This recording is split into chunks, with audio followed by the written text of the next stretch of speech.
mali ya Mwenyezi Mungu. Moyo wako ni kifaa ambacho Mungu anapendezwa nacho kwa maisha yako. Mungu haangalii utajiri ambao uko nao. Mungu haangalii masomo ambayo uko nayo. Mungu haangalii kudhoofika ambako umedhoofika. Mungu haangalii kutembea ambako unatembea. Mungu haangalii maringo ambayo uko nayo. Mungu anaangalia tu roho ambayo uko nayo, kwa maana hiyo ndio mali ambayo ni ya Mwenyezi Mungu. Hezekia anatuambia ya kwamba moyo ambayo umetenda dhambi umekufa. Manake moyo kama huo Baba haupendi. Baba anapenda moyo ambao unamgeukia. Mungu afurahi kuona ambao ukikufa ukiwa wewe ni mtenda dhambi. Baba hafurahi kuona ya kwamba unaenda kwake ukiwa roho yako bado ni chafu. Ni kwa maana roho yako ni mali ya Mwenyezi Mungu.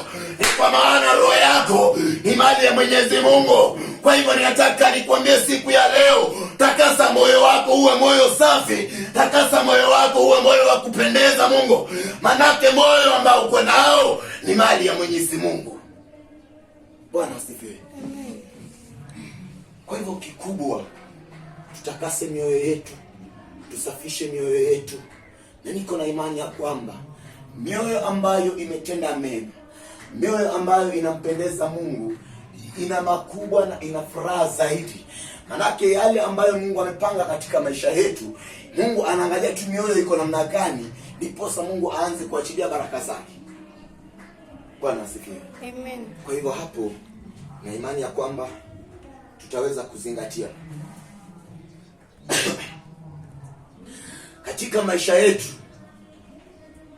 Sisi wenyewe tunaangamia kwa sababu ya mioyo yetu. Licha ya kumuona adui yako ambaye amekunyemelea, katika kitabu cha Mika 8 inasema ya kwamba adui asifurahi kuanguka kwangu. Licha ya kwamba adui asifurahi kuanguka kwangu, unafaa utakase moyo wako. Niposa Baba anapoanza ukutendea makuu, niposa Baba kunapoanza ukutendea ishara zake, yule adui ataanza kuangamia. Yule adui ataanza kujikwaza moyoni mwake, kwa maana Baba ameanza kutenda makuu kuliko yale ambaye alikuwa anatarajia.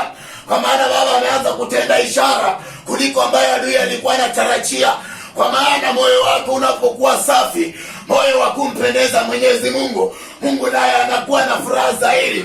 Anaanza kuachilia baraka ndani mwako, anaanza kuachilia miujiza maishani mwako, anaanza kuachilia baraka hata kwa boma lako. Kwa hivyo kikubwa nataka nikwambie, takasa moyo wako uwe moyo msafi, huo moyo uliobondeka mbele ya Mwenyezi Mungu. Bwana asifiwe. Amen. Na niko na imani Mungu aliyechukulia atatutendea, atatuonekania na atatufanya. Tusimame kwa jina la Yesu.